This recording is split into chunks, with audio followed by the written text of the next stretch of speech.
Ang lesson natin today ay tungkol sa phrase na I should have, na sa Tagalog ay dapat sana or sana pala. Ang I should have ay ginagamit para sabihin na nanghihinayang or nagsisisi kang ngayon na hindi mo nagawa ang isang bagay noon. I should have.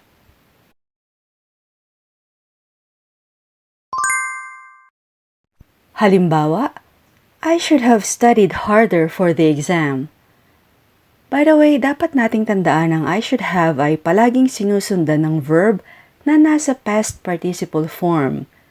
So, ang sentence pattern ay I should have plus verb in the past participle form plus the rest of the sentence. I should have studied harder for the exam. Kahulugan? Dapat pala nag-aral ako ng mas mabuti para sa exam. Dahil I should have ang ginamit ni speaker, ibig sabihin ang sitwasyon niya ay hindi siya nag-aral ng mabuti noon.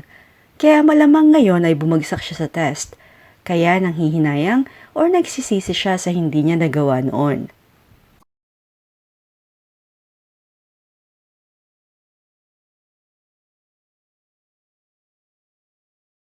Next, we have, I should have listened to my parents' advice. I should have listened to my parents' advice.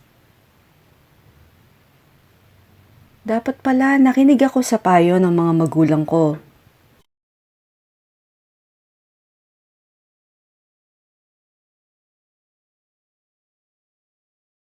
I should have saved more money.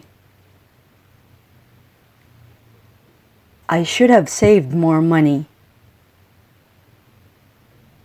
Dapat pala nag-ipon ako ng mas maraming pera.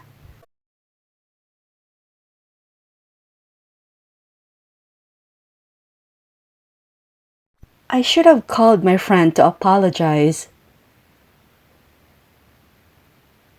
I should have called my friend to apologize.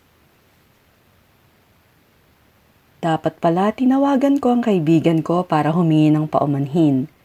Or dapat pala tinawagan ko ang kaibigan ko para mag-sorry.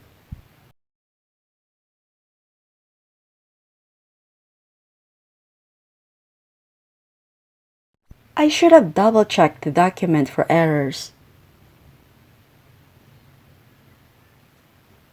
I should have double-checked the document for errors. Dapat pala dinouble-check ko yung dokumento kung may mga mali.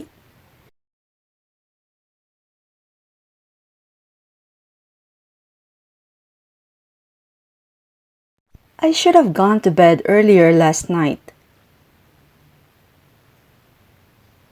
I should have gone to bed earlier last night. Dapat pala natulog ako ng mas maaga kagabi.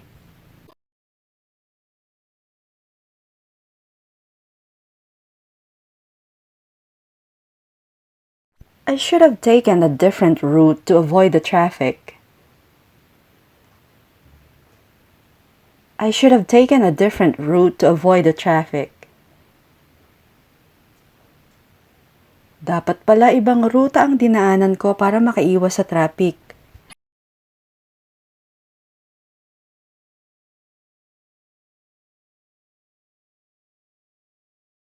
I should have worn sunscreen at the beach. I should have worn sunscreen at the beach. Dapat pala naglagay ako ng sunscreen sa beach.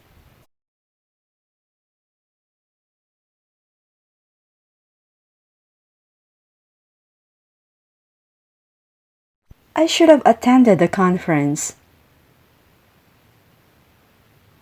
I should have attended the conference. Dapat pala umattend ako ng conference.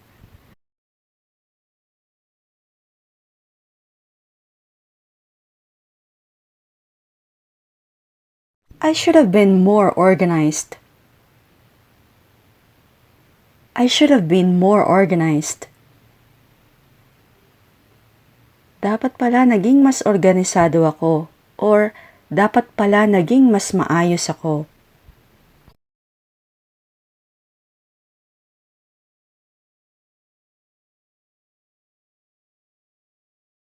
I should have taken better care of my belongings. I should have taken better care of my belongings. Dapat pala mas iningatan ko ang mga gamit ko.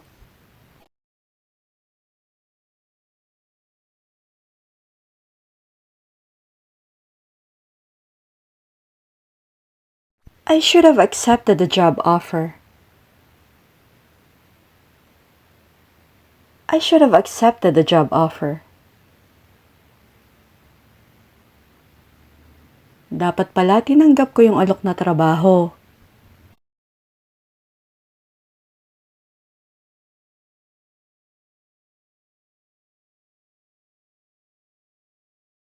I should have been more open-minded. I should have been more open-minded. Dapat pala naging mas bukas ang isip ko.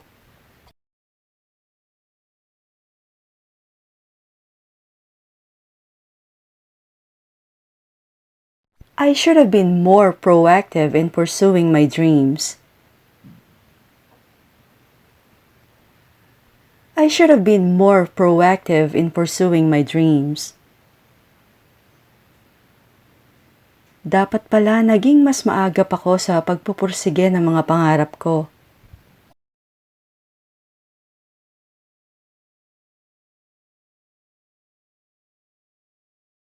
I should have gone with you.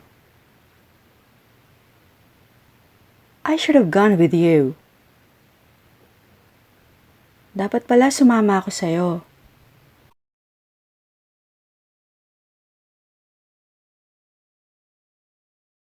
I should have read the directions before starting.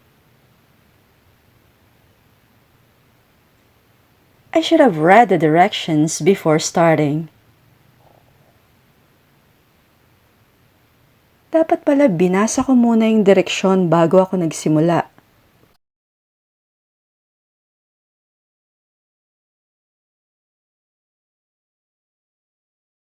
I should have eaten breakfast this morning. I should have eaten breakfast this morning. Dapat pala nag-almusal ako kaninang umaga.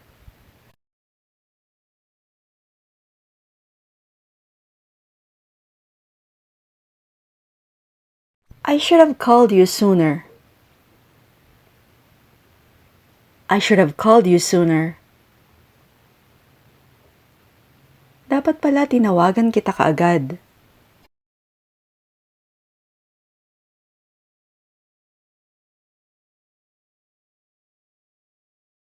I should have taken an umbrella. I should have taken an umbrella. Dapat pala or sana pala nagdala ako ng payong.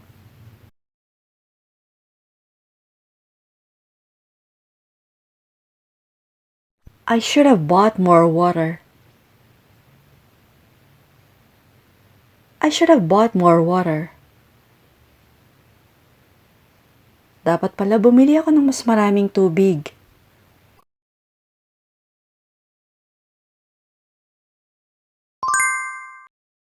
Ang negative form ng I should have ay I should not have. Pero para mas madaling bigkasin, gamitin natin ang contracted form na I shouldn't have. I shouldn't have. Na sa Tagalog ay dapat pala hindi ko plus the rest of the sentence. Halimbawa, I shouldn't have invited her to the party. I shouldn't have invited her to the party. Meaning, dapat pala hindi ko siya inimbita sa party.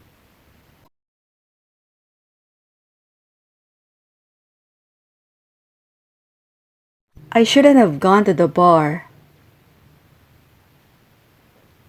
I shouldn't have gone to the bar. Dapat pala hindi ako nagpunta sa bar.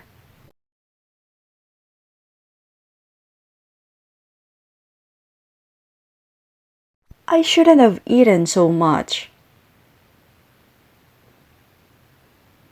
I shouldn't have eaten so much. Dapat pala hindi ako kumain ng marami.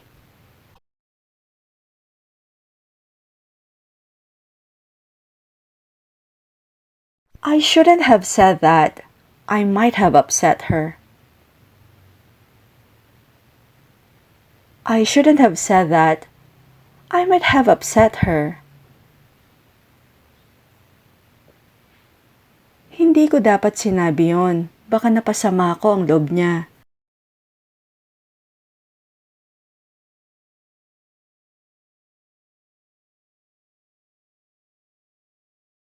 I shouldn't have bought that expensive bag. I shouldn't have bought that expensive bag. Hindi ko dapat binili yung mamahaling bag na yon.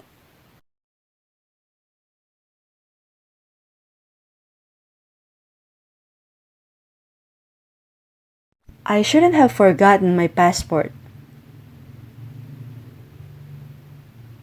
I shouldn't have forgotten my passport. Hindi ko dapat kinalimutan yung passport ko.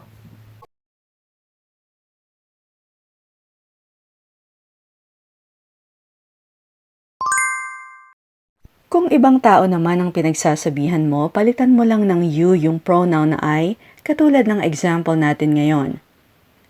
You should have made a reservation. You should have made a reservation. Meaning, dapat nagpa-reserve ka.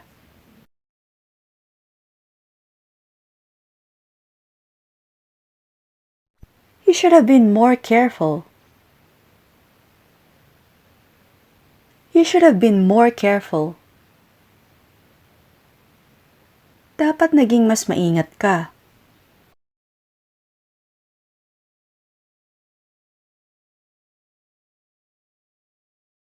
You should have called me. You should have called me. Dapat tinawagan mo ko.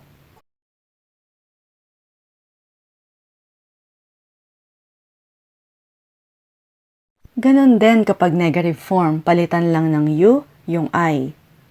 Example, you shouldn't have spent so much. You shouldn't have spent so much.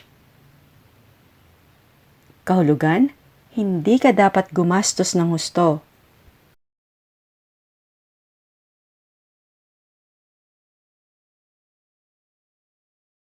You shouldn't have done it. You shouldn't have done it. Hindi mo dapat ginawa yon.